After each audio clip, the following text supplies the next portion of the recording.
Hello बच्चों, welcome to Mohini magic math. आज हम क्लास 8 की exercise 11.1 direct and inverse proportion का क्वेश्चन नंबर 1 करेंगे। चलिए तो स्टार्ट कर लेते हैं। Following are the car parking charges near a railway station. तो रेलवे स्टेशन की कार पार्किंग चार्जेस हैं, ठीक है।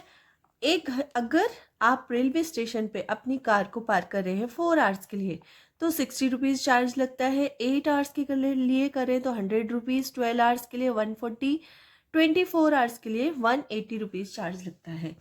Check if the parking charges are in direct proportion to the parking time.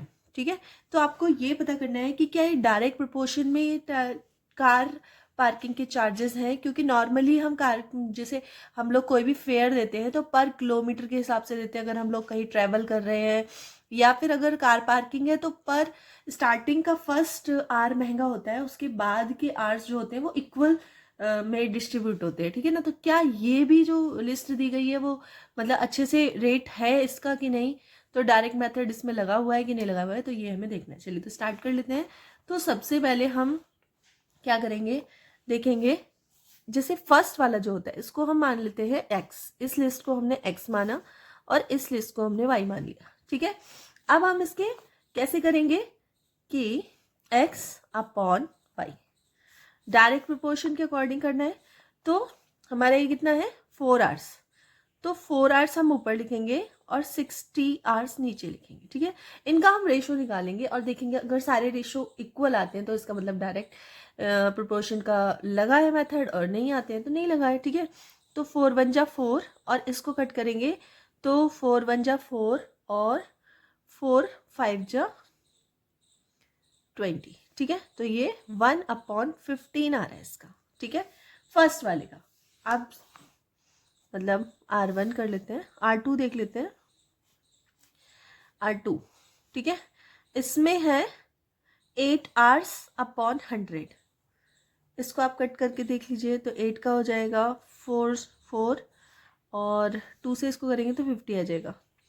फिर 2 से करिए तो 2 और ये 25। अब तो ये कटेगा नहीं, तो 2/25 आ रहा है इसका रेशो। ठीक है, R3 कर लीजिए। ठीक है, R3 में क्या है हमारा 12/140। इसको भी कट कर लेंगे तो आप 4 से कट कर लीजिए। 4 3 जा 12 और 4 3 जा 12 और 4 5 जा 20। 3/35। यहाँ एक भी इक्वल नहीं आ रहा है जबकि सारे इक्वल आने चाहिए, तभी डायरेक्ट प्रोपोर्शन मेथड कहलाता है। ठीक है, नेक्स्ट आपका आ रहा है लास्ट क्या है 24/180। ठीक है, तो इसको भी कट कर लीजिए। 4 की टेबल आती है अगर आपको तो 4 से तो इजी हो जाएगा। 4 6 जा 24, 4 4 जा 16 और 4 5 जा 20। ठीक है, और ये 3 से चला जाएगा। 3 2 जा 6 और 3 1 जा 3, 3 5 जा 15। यहाँ आ रहा है 2/15। तो यहाँ आप देख रहे होगे एक भी रेशो इक्वल नहीं है, जबकि सारे के सारे रेशोज इक्वल आने चाहिए तभी डायरेक्ट मेथड होता है। तो देयरफॉर बोला है। फिर हम क्वेश्चन में पढ़ लेते हैं कि check if the park charges are in direct portion to the parking. तो यहाँ पे हम लिख देंगे नो पार्किंग चार्जेस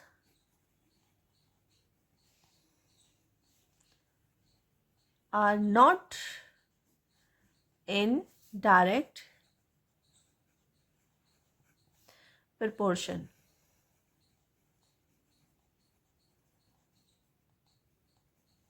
बस इतना सा है। ठीक है, a mixture of paint is prepared by mixing 1 part of red pigments with 8 part of base.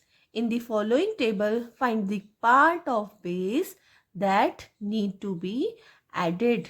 ठीक है, तो बेस का मतलब हो गया है, आप दो चीज़ें ले सकते हो, या फिर आपके घर में वाइट वॉश होता है ना, तो उसमें हम लोग कुछ पार्ट ऐड करते हैं, या फिर अगर पेंट की बात कर रहे हैं तो पेंट भी कई बार उसमें केरोसिन ऑयल डाल देते हैं और उसको मिक्स करने के लिए, क्योंकि जो वो थोड़ा सा मतलब लिक्विड ही हो जाए।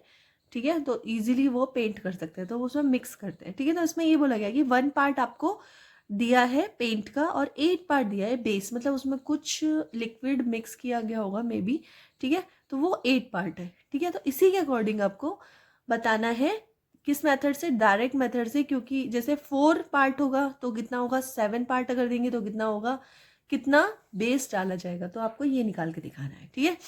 तो सबसे पहले हम लोग देख लेते हैं, यहाँ पे हम लोग x मान लेते हैं, इसको आप x1, मैं नीचे लिख दूंगी क्योंकि ऊपर हम आंसर लिखेंगे। ये x1 मान लिया मैंने, इसको ये x2 मान लिया, ये x3 मान लिया और ये x4 मान लिया, ठीक है। अब इनको हमें निकाल के देखना, तो कैसे निकालेंगे, तो आंसर हो जाएगा आपका, तो सबसे पहले आपको दिया है 1 और 8, मतलब 1 पार्ट आपका रेड पिगमेंटेशन का है, पिगमेंट का है, और इसका जो बेस है वो है 8, ठीक है।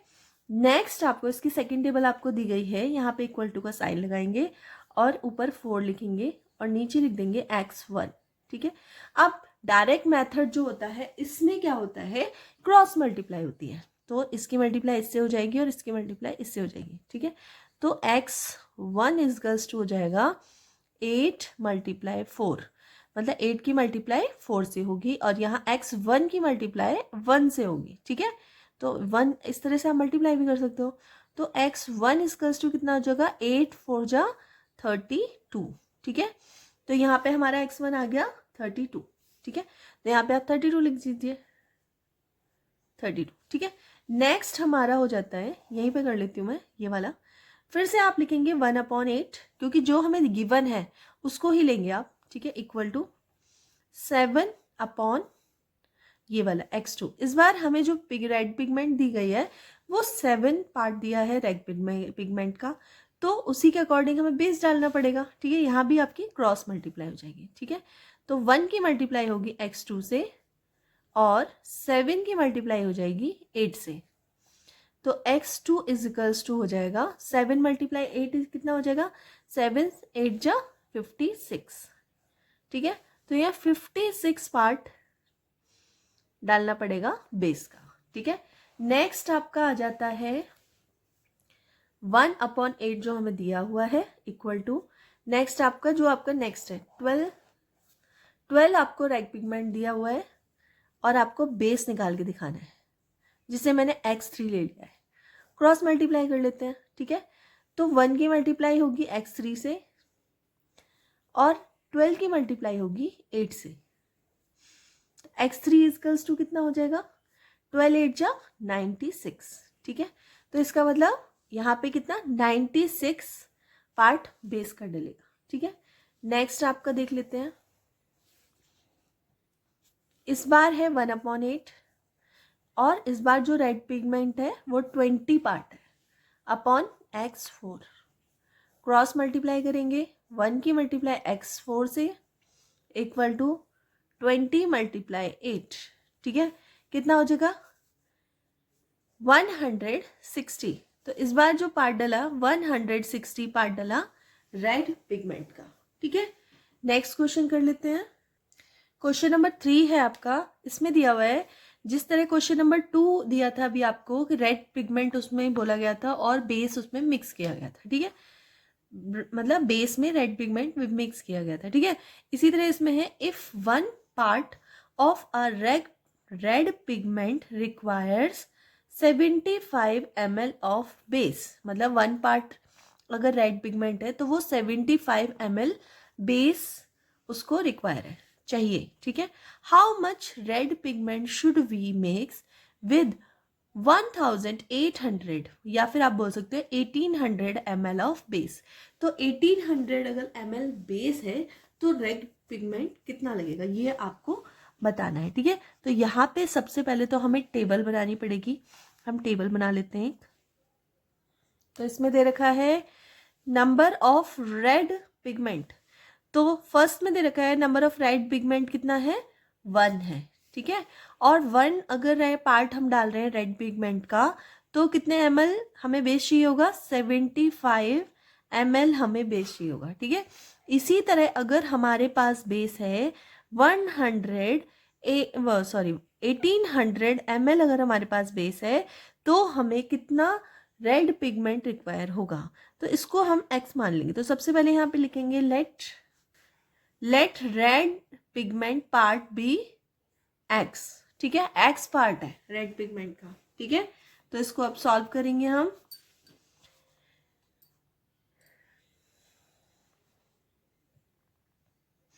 सॉल्व कर लीजिए इसको। तो सबसे पहले हम लिखेंगे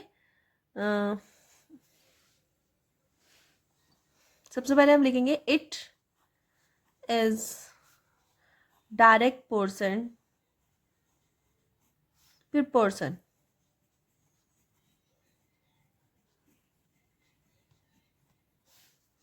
मेथड, ठीक है। डायरेक्ट प्रोपोर्शन का मेथड लग रहा है इसमें, तो हम लिखेंगे 1/75 इज इक्वल्स टू यहाँ x अपॉन 1800, ठीक है। क्रॉस मल्टीप्लाई कर लीजिए। तो क्रॉस मल्टीप्लाई करने पे क्या होगा, 1 की मल्टीप्लाई हो जाएगी 1800 से और 75 की मल्टीप्लाई हो जाएगी x से, ठीक है। कर लीजिए मल्टीप्लाई। तो 7 ऐसे भी लिख सकते हो आप, 75x इजकल्स टू 1800, ऐसे भी लिख सकते हैं हम, ठीक है। तो x इजकल्स टू 1800 अपॉन 75, ठीक है। कट कर लीजिए आप, कितना होगा कट। तो अगर आपको 25 की टेबल आती है तो अच्छी बात है, 5 की आती है तो 5 से कर लीजिए। चलो 5 से कर लेते पहले। 5 1 जाएगा पहले, तो 5 1 जा और फिर ये 2 आ जाएगा, 5 5 जा 25, ठीक है। यहाँ भी 5 से कर लीजिए। 5 3 जा 15, 16 17 18 30, 5 6 जा 30, 0, ठीक है। अब ये 15 से डायरेक्ट कैंसिल हो जाएगा, 15 2 जा 30 और 15 4 जा 60, ठीक है। तो x की वैल्यू आपकी कितनी आ गई, 24। मीन्स रेड पिगमेंटेशन का 24 पार्ट आपको लगेगा इसमें 1800 ml में। तो यहाँ हो जाएगा 24। लास्ट में आप आंसर लिख दीजिए इसका कि 24 part of red pigment require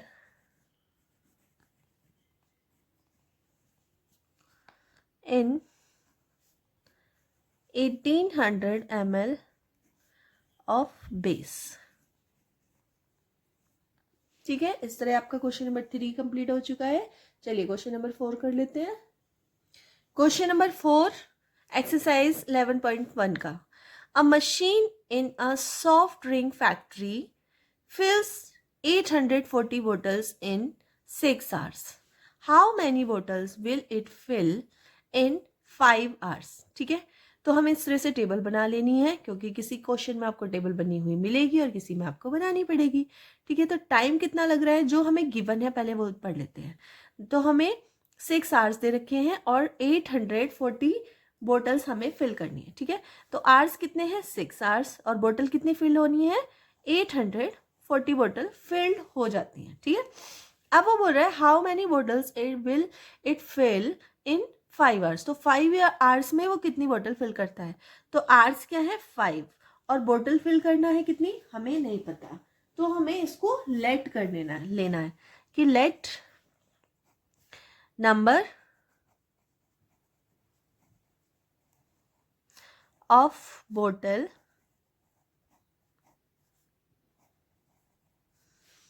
field B x, ठीक है। और यहां हमें इसे एक्स मान लेना है, ठीक है। अब हमें डायरेक्ट मेथड लगाना है, ठीक है। क्यों डायरेक्ट मेथड लगाना है, क्योंकि किसी भी चीज में अगर नॉर्मल सी बात है, यहाँ हमें थोड़ा सा कंक्लूजन खुद से लगाना पड़ेगा कि अगर 6 आवर्स में इतनी बोतल भर रही है तो 5 आवर्स में थोड़ी कम बोतल भरेंगी। मतलब ऊपर भी डिक्रीज हो रहा है और नीचे भी डिक्रीज हो रहा है। मतलब डायरेक्ट पोर्शन में क्या होता है, अगर इंक्रीज ऊपर हो रहा है तो नीचे भी इंक्रीज होगा, ऊपर डिक्रीज हो रहा है तो नीचे भी डिक्रीज होगा, तो यहाँ डिक्रीज होगा, ठीक है। इसलिए हम डायरेक्ट प्रोपोर्शन लगा देते हैं। तो इसमें लिख देंगे डायरेक्ट proportion मैथड। ठीक है, ये आप लिख देना, क्योंकि क्वेश्चन में जो आपके एग्जाम होंगे उसमें डायरेक्ट और इनडायरेक्ट दोनों आएंगे, डायरेक्ट और इनवर्स वाले दोनों आएंगे, तो आपको यहाँ मेंशन करना पड़ेगा कि आप कौन सा मेथड लगा रहे हो। ठीक है, तो 6/840 इजिकल्स टू 5/x, क्योंकि हमें ये वाला निकालना है, फिल्स बॉटल निकालना है। क्रॉस मल्टीप्लाई करेंगे, 6 की मल्टीप्लाई x से हो जाएगी और 5 की मल्टीप्लाई 840 से हो जाएगी। अब एक चीज का आपको याद रखना है, डायरेक्ट मेथड में क्रॉस मल्टीप्लाई होती है, लेकिन इनडायरेक्ट मेथड, वो इनवर्स मेथड में क्रॉस मल्टीप्लाई नहीं होगा, ऊपर नीचे मल्टीप्लाई होती है, इसकी मल्टीप्लाई इससे, इसकी मल्टीप्लाई इससे। ठीक है, x की वैल्यू निकाल लेते हैं, 5 × 840/6। ठीक है, 6 से इसको कट कर लीजिए, 6 1 जा 6, 6 4 जा 24। ठीक है, इन दोनों की मल्टीप्लाई कर लीजिए, x इक्वल्स टू 5 × 140। ठीक है, तो 0 5 4 जा 22 एंड 5 1 जा 5 6 7, तो ये हो जाएगा 7। तो x की वैल्यू आ गई 7। इसका मतलब कितनी बोतल फिल्ड हो जाएंगी हमारी, तो ये हमारी बोतल फिल्ड हो जाएंगी, यहाँ पे मैं लिख देती हूँ 700 बॉटल्स हमारी फिल्ड हो जाएंगी। ठीक है, और आप क्वेश्चन के अकॉर्डिंग हैंस में आंसर लिख दीजिए कि हैंस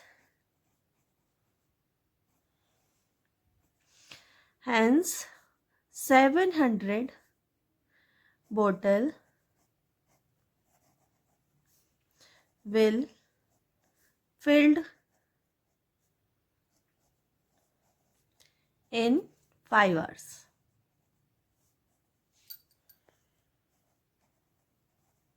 ठीक है, चलिए क्वेश्चन नंबर 5 कर लेते हैं।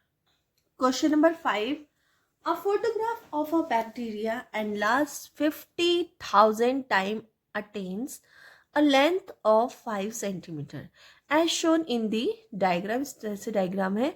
What is the actual length of the bacteria if the photograph is enlarged 20,000 times only? What would be its enlarged length? ठीक है, तो इसमें दे रखा है कि बहुत सारे बैक्टीरिया, कितने 50,000 बैक्टीरिया हैं जो कि एक साथ मिलके जो लेंथ बना रहे हैं, वो कितनी बना रहे हैं, 5 सेंटीमीटर लेंथ बना रहे हैं। ठीक है, अब वो बोल रहे हैं अगर एक बैक्टीरिया की लेंथ क्या होगी फिर। ठीक है, अगर 50,000 मिलके 5 सेंटीमीटर एक लेंथ बना रहे हैं तो एक बैक्टीरिया की लेंथ क्या होगी। ठीक है, तो सबसे पहले हम यहाँ लिख लेते हैं एनलार्ज टाइम। एनलार्ज टाइम क्या है, 50,000 है, और वो कितना बना रहे हैं सेंटीमीटर, 5 सेंटीमीटर बना ले रहे हैं।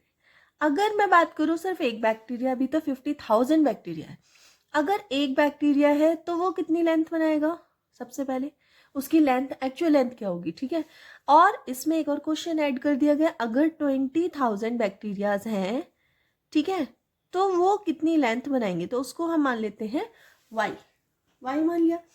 ठीक है, अगर एक बैक्टीरिया की एक्चुअल लेंथ हमारी x मान लिया हमने, और 20,000 बैक्टीरिया कितनी लेंथ बनाएंगे, जैसे 50,000 बैक्टीरिया ने 5 सेंटीमीटर लेंथ बनाई है, तो 20,000 कितनी लेंथ बनाएंगे। ठीक है, ये क्वेश्चन है आपका।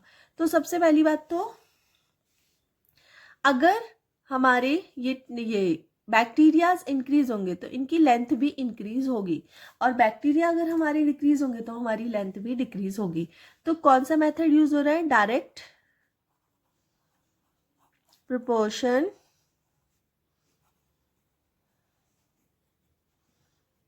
मेथड। ठीक है, डायरेक्ट प्रोपोर्शन मेथड यूज हो रहा है। अब हम लोग क्या करना है, बस इसको लिख लेना है 50,000 upon 5 is equals to 1/x। ठीक है, क्रॉस मल्टीप्लाई होगी, x की मल्टीप्लाई इससे होगी, तो x की मल्टीप्लाई होगी 50,000 से, और 5 की मल्टीप्लाई होगी 1 से। ठीक है, तो कितना हो जाएगा 50, x हमारा यही रहेगा, सॉरी ये गलत हो गया, x हमारा यही रहेगा, और ये 5 अपॉन, ये अपॉन में चला जाएगा 50,000। ठीक है, 5 से इसको आप कैंसिल करोगे तो क्या आएगा 10,000। तो x की वैल्यू कितनी आ गई 1/10,000। आप इसको ऐसे भी लिख सकते हो 1/10,000 10⁴, ठीक है। और आप इसको अगर ऊपर ले जाना चाहो तो ले जा सकते हो 1 × 10⁻⁻⁴, ऐसे भी लिख सकते हो, ठीक है। तो आपको जो सही लगे वो आप लिख लेना वैसे तो, ठीक है। नेक्स्ट x की वैल्यू हमारी आ गई, ये x की वैल्यू आ गई। अब हमें y की वैल्यू निकालनी है, ठीक है। y की वैल्यू भी निकाल लेते हैं।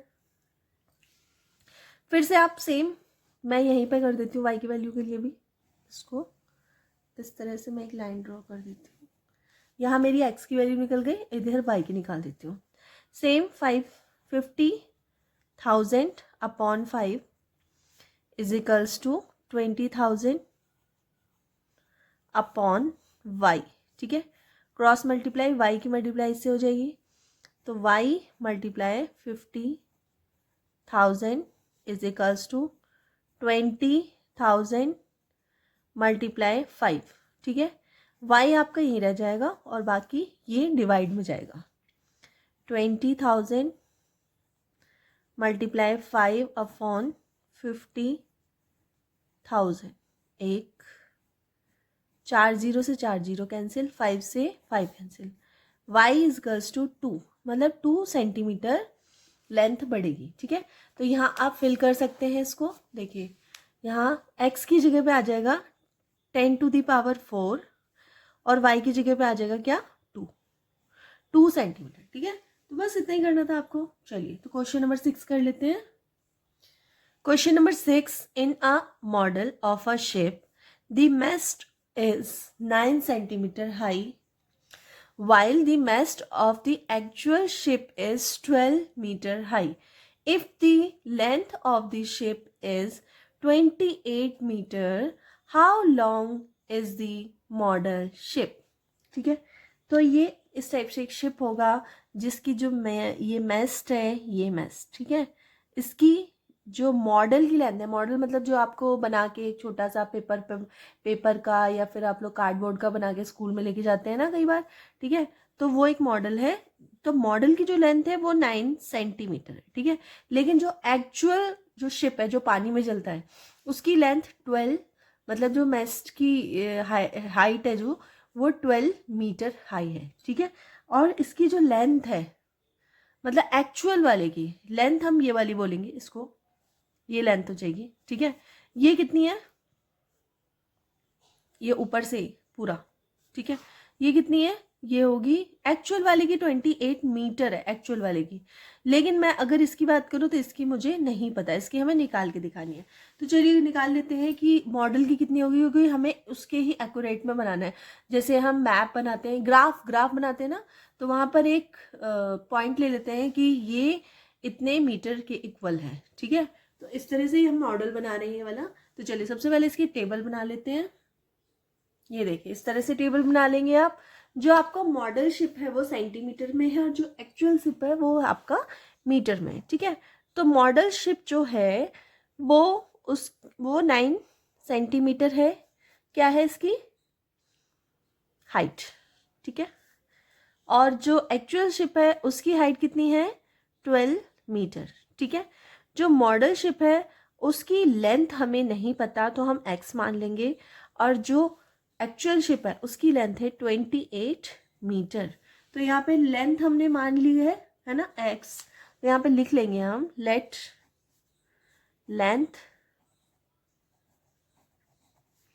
लेंथ ऑफ मॉडल शिप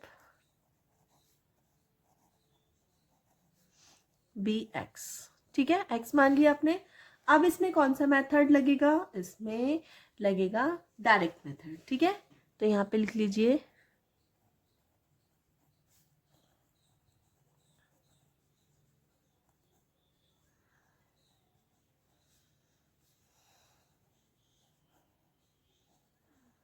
ठीक है, 9/12 is equals to x/28। Cross multiply कर लीजिए, तो 12 की मल्टीप्लाई x से हो जाएगी और 9 की मल्टीप्लाई 28 से हो जाएगी, ठीक है।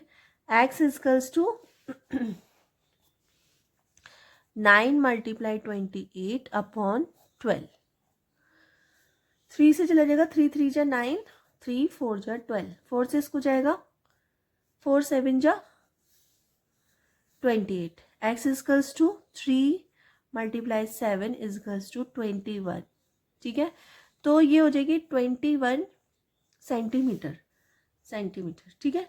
इसका मतलब जो मॉडल शिप है उसकी हाइट, उसकी लेंथ जो हो जाएगी वो हो जाएगी 21 सेंटीमीटर। तो यहाँ पे आप आंसर लिख लीजिए, हैंस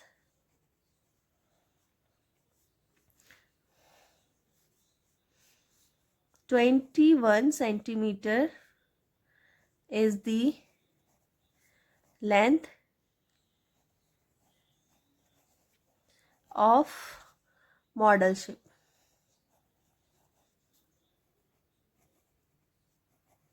ठीक है, नेक्स्ट कर लेते हैं क्वेश्चन नंबर 7। क्वेश्चन नंबर 7 है, suppose 2 kg of sugar contain 9 multiply 10 to the power 6 crystals. How many sugar crystals are there in 5 kg sugar and 1.2 kg sugar? ठीक है, तो 1 kg 2 kg शुगर में तो 9.9 multiply 10 to the power 6 crystal है, तो 5 kg sugar में कितने crystal होंगे और 1.2 kg क्रिस्टल में सॉरी 1.2 kg शुगर में कितने क्रिस्टल होंगे, ठीक है ना। तो चलिए इसका सबसे पहले हम लोग टेबल बना लेते हैं। ठीक है, इस तरह से टेबल बना लेंगे। सबसे पहले जो हमें गिवन है वो लिखेंगे। तो हमारे पास शुगर कितनी है, 2 kg है, और 2 kg शुगर में जो क्रिस्टल्स है वो 9 मल्टीप्लाई 10 to the power 6 है, ठीक है। फिर नेक्स्ट हमारा इसमें बोला गया 5 kg शुगर अगर होगी तो कितने क्रिस्टल होंगे, तो हम इसे x मान लेते हैं अभी के लिए, और 1.2 kg क्रिस्टल होगी, वो सॉरी शुगर होगा, तो हमारे पास कितने क्रिस्टल होंगे, तो इसको हम y मान लो या फिर x1, कुछ भी आपको जो सही लगे वो आप मान सकते हैं, ठीक है। सबसे पहले तो जैसे जैसे क्रिस्टल बढ़ेंगे, जैसे जैसे शुगर बढ़ेगी वैसे वैसे क्रिस्टल की काउंटिंग भी ज़्यादा होगी, ठीक है। तो कौन सा मेथड लग जाएगा, डायरेक्ट मेथड।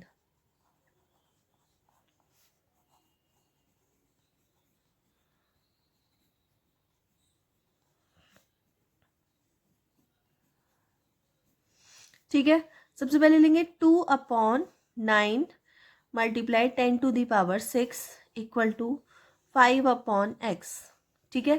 क्रॉस मल्टीप्लाई कर लीजिए, 5 की मल्टीप्लाई से हो जाएगी और 2 की मल्टीप्लाई से हो जाएगी, तो ये हो जाएगा 2 multiply x is equals to 5 multiply 9 multiply 10 to the power 6, ठीक है। अब 9 मल्टीप्लाई 10 to the power 6 को आप चाहो तो इसको आप कैसे लिख सकते हो, 0 0 में भी लिख सकते हो। देखो यहाँ मैं लिख के दिखा देती हूँ, 9 मल्टीप्लाई 10 to the power 6 को आप लिख सकते हो, 9 के पीछे आपको 6 0 ऐड कर देनी है, 1 2 3 4 5 6 हो गया, ठीक है। आप चाहो तो इनको कोमा भी लगा सकते हो इस तरह से, ठीक है। तो ऐसे भी लिख सकते हो और ऐसे भी लिख सकते हो। अब x की हमें डिवाइड करना है, 9 मल्टीप्लाई 9 सॉरी 5 मल्टीप्लाई 9। अब इसमें से एक 10 में को ले लेती हूँ, बाकी रहने देती हूँ, अभी नहीं ले रही हूँ, बाकी इनको 5 रहने दो। एक मैंने यहाँ निकाल लिया क्योंकि, ठीक है, क्यों, हमें सॉल्व करना है। 5 2 से ये जाएगा तो 5 बचेगा, है ना। इसको कर लो, x इजकल्स टू 5 5 जो 25, 25 की मल्टीप्लाई हमें किससे करनी है, 9 से। तो 9 5 जो 45 और 9 2 जा 18, 19 20 21 22, तो ये हो जाएगा 22 5 मल्टीप्लाई 10 to the power 5, ठीक है। या तो आप इसको ऐसे लिख दो, या फिर अगर मुझे इसके सिमिलर में लिखनी है तो मैं लिख सकती हूँ 2.25 मल्टीप्लाई 10 to the power 7, ऐसे भी लिख सकते हैं, ठीक है। जो आपको सही लगे डिजिट वो डिजिट आप लिख दीजिए, ठीक है।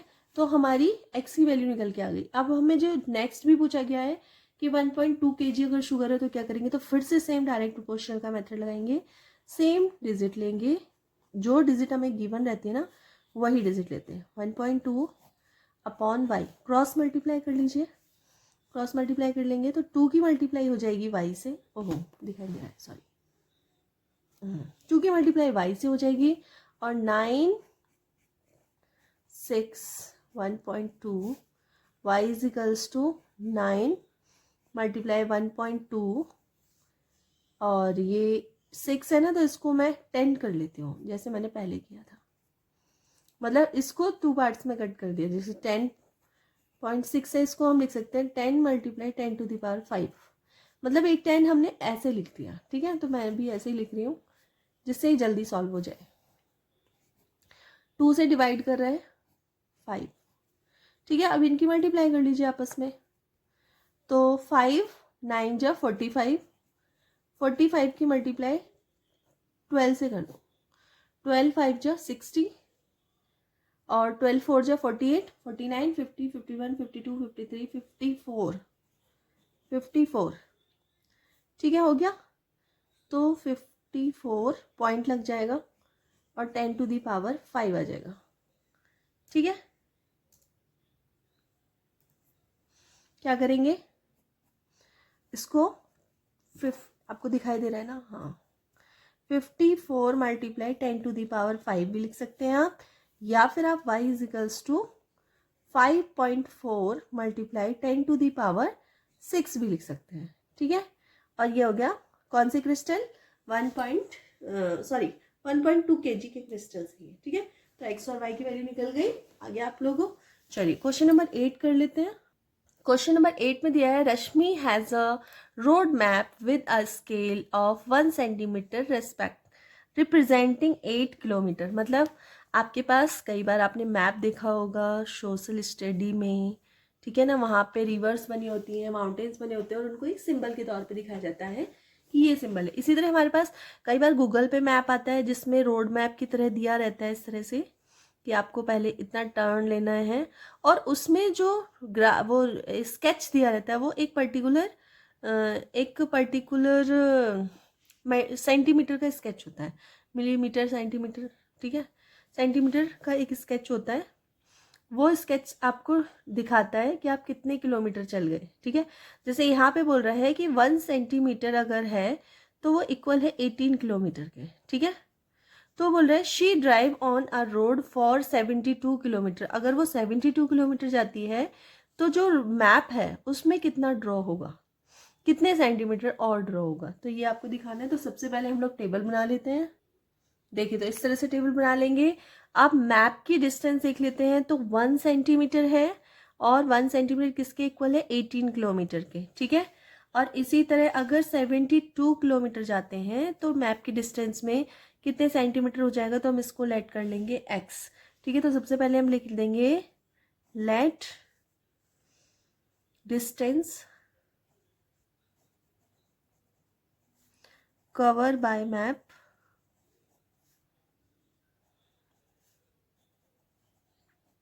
बी x सेंटीमीटर, ठीक है। इतना मान लिया हमने। कौन सा मेथड लग जाएगा, मेथड हमारा लगेगा इसमें डायरेक्ट प्रोपोर्शन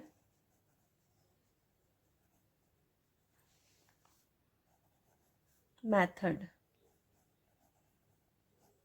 ठीक है। अब इसको हम सॉल्व कर लेंगे। तो सबसे पहले 1/18 इज इक्वल्स टू, एक second, 1/18 is equals to x/72, ठीक है। क्रॉस मल्टीप्लाई कर लीजिए तो 1 की मल्टीप्लाई 72 से हो जाएगी और x की मल्टीप्लाई 18 से हो जाएगी, ठीक है। अब 18 इसके नीचे आ जाएगा तो x इक्वल्स टू क्या हो जाएगा, 1 मल्टीप्लाई 72/18, 18 4 जा 72, तो x इक्वल्स टू 4। मतलब कितने सेंटीमीटर वो मैप में रन हो जाएगा, तो ये हो जाएगा 4 सेंटीमीटर। मतलब 1, अगर ये 1 है तो 2 3 4, मतलब यहाँ तक आपका कवर अप हो जाएगा, जैसे आप गूगल मैप में भी देखते होंगे, ठीक है। तो अब यहाँ पे हो गया है। क्वेश्चन नंबर 9 कर लेते हैं। क्वेश्चन नंबर 9 है a 5 metre 60 centimetre high vertical pole cast a shade 3 metre 20 centimetre long, find at the same time, ठीक है, the length of the shade cast by another pole 10 meter 50 centimeter high, ठीक है।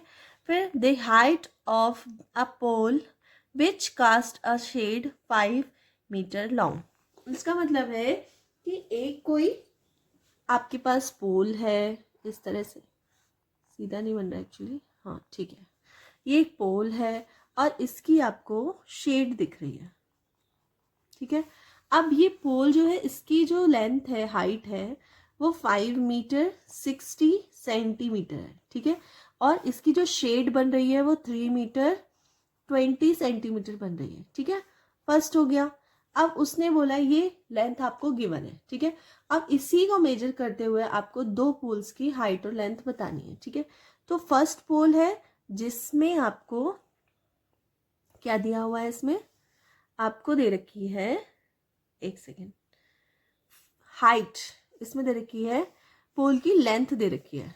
The shade cast by another pole, the length of the shade cast by another pole height, तो इसकी height दे रखी है आपको 10 metre 50 centimetre height दे रखी है। मतलब ये पोल इस वाले से तो लंबा ही है, बड़ा ही है, ठीक है। अब इसकी जो शेड है ये आपको निकाल के दिखानी है, ठीक है। तो इसकी शेड को मैं मान लेती हूँ कितना, x, ठीक है। नेक्स्ट आपको दिया हुआ है, एक और दे रखा है पोल। इस बार इसमें आपको सिर्फ शेड दी गई है और शेड आपको दी गई है 5 मीटर, ठीक है।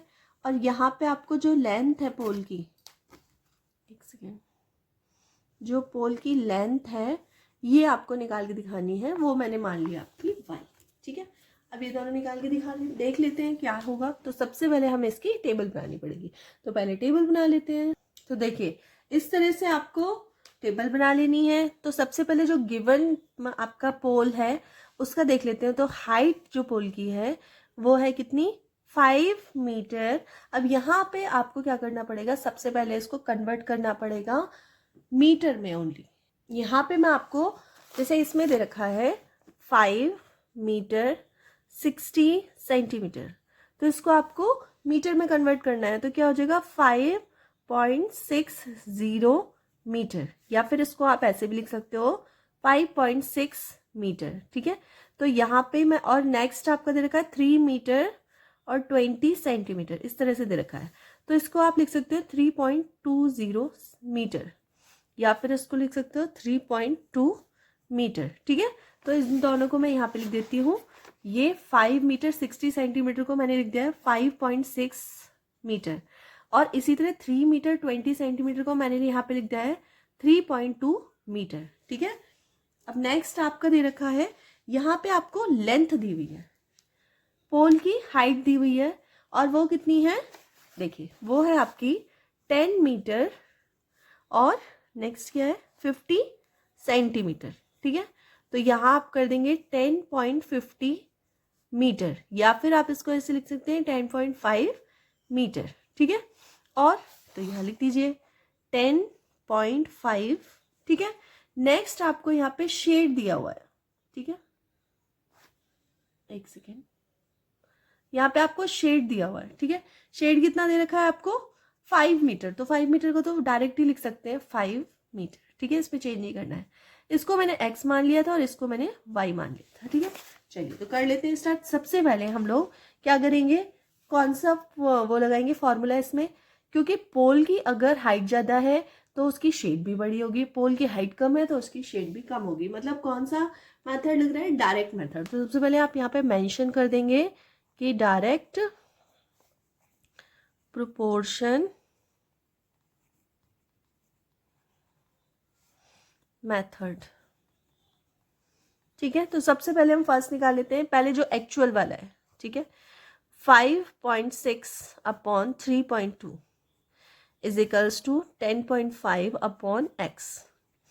क्रॉस मल्टीप्लाई कर देंगे, x की मल्टीप्लाई हो जाएगी 5.6 से, और 10.5 मल्टीप्लाई 3 ये, ठीक है। अब अगर आप चाहो तो पॉइंट्स के थ्रू भी निकाल सकते हैं, और अगर बच्चों को नहीं आता है तो आप इनको क्या कर देंगे, पॉइंट हटा भी सकते हैं, ठीक है। तो x multiply 5.6 is equals to, point हटाएंगे तो 10 अपॉन नीचे आ जाएगा, 3 इसका भी पॉइंट हटाएंगे तो 10 नीचे आ जाएगा, ठीक है। फिर x इजकल्स टू 105 अपॉन, अब ये 5.6 नीचे जाएगा डिवाइड में, ठीक है। अब मैं क्या कर रही हूँ, इसका भी पॉइंट हटा के ऊपर 10 से मल्टीप्लाई कर दो, इतना तो आपका आता होगा ना। इस 10 से ये कट गया, ठीक है। और क्या कटेगा, अगर मैं बात करूं इसकी बात कर लेते हैं, तो ये कितना होगा, 8 से इसको कट कर सकते हैं। 8 7 जा 56, और 8 से इसको कट करेंगे, 8 4 जा 32, 4 से हो गया कट। और कुछ कट हो सकता है बाकी, ये अगर कट हो जाए, देखो ये 5 से कट हो जाएगा, 5 2 जा 10, और ये 5 से होगा 5 2 जा 5 1 जा, ये 2 से 4 कट हो जाएगा। और 7 से कुछ कट होगा, हाँ 7 से 21 कट हो जाएगा 3, ठीक है। तो हमारा कितना बचा यहाँ पे, x की वैल्यू जो हमारी बची है वो 3 × 2 बची है, जो कि है 6, ठीक है। तो x लेंथ कितनी हो गई, यहाँ पे देख लीजिए, यहाँ पे x की जगह हम क्या लिख देंगे, 6, लेंथ हो जाएगी 6 मीटर। अब नेक्स्ट हमारा है ये वाला जो दूसरा पोल है, वो उसकी हमें हाइट बतानी है। चलिए तो कर लेते हैं।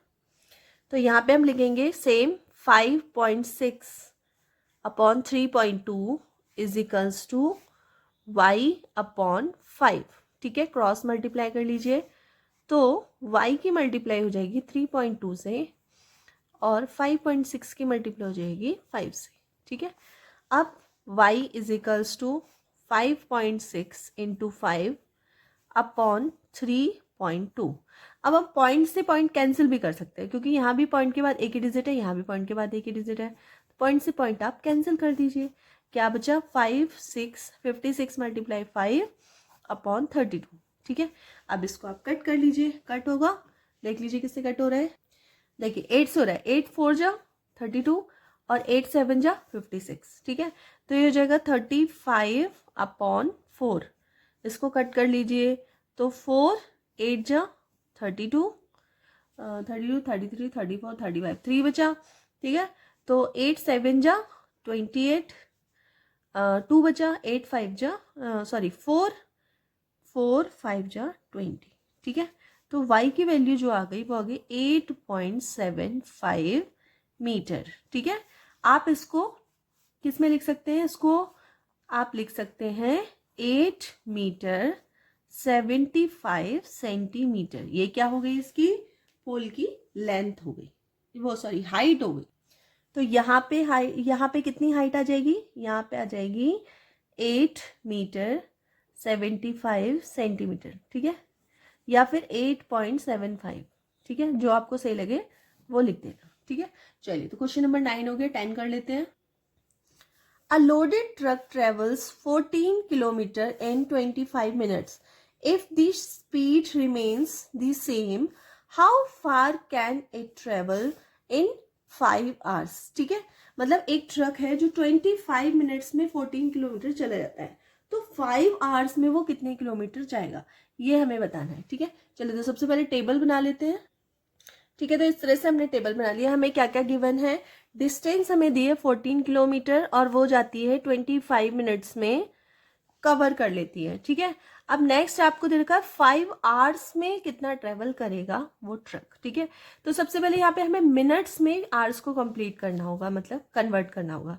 तो 5 × 60 कितना हो जाएगा, 300।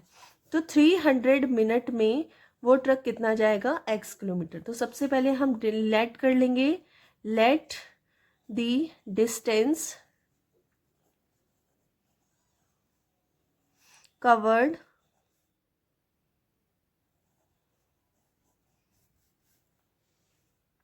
बाय bx लिख देते हैं, x किलोमीटर, ठीक है। और कौन सा मेथड लगेगा इसमें सेम डायरेक्ट प्रोपोर्शन मेथड, ठीक है।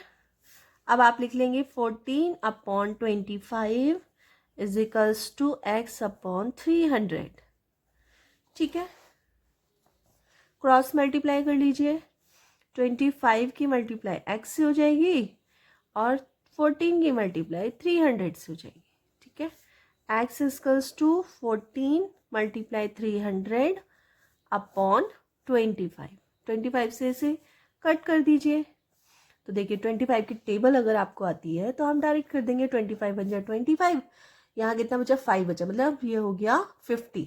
तो 25 2 जा 50, तो 14 मल्टीप्लाई 12, तो 12 कर दीजिए। 12 4 जा 48, 4 12 13 14 15 16, 160 किलोमीटर। ठीक है, तो यहाँ पे आप लिख दीजिए कि ट्रैवल कितना करेगा 160 किलोमीटर। ठीक है, चलिए तो क्वेश्चन नंबर आपका 10 कंप्लीट हो चुका है और इस तरह आपकी एक्सरसाइज 11.1 भी आपकी कंप्लीट हो गई है। चलिए तो 11.2 भी जल्दी से कंप्लीट करवा देंगे नेक्स्ट वीडियो में। तब तक मिलते हैं। अगर चैनल को सब्सक्राइब नहीं किया है तो प्लीज़ सब्सक्राइब बिल्कुल करना मत भूलना, सब्सक्राइब कर देना, अपने फ्रेंड सर्कल में शेयर कर देना। चलिए मिलते हैं नेक्स्ट वीडियो में, तब तक के लिए बाय।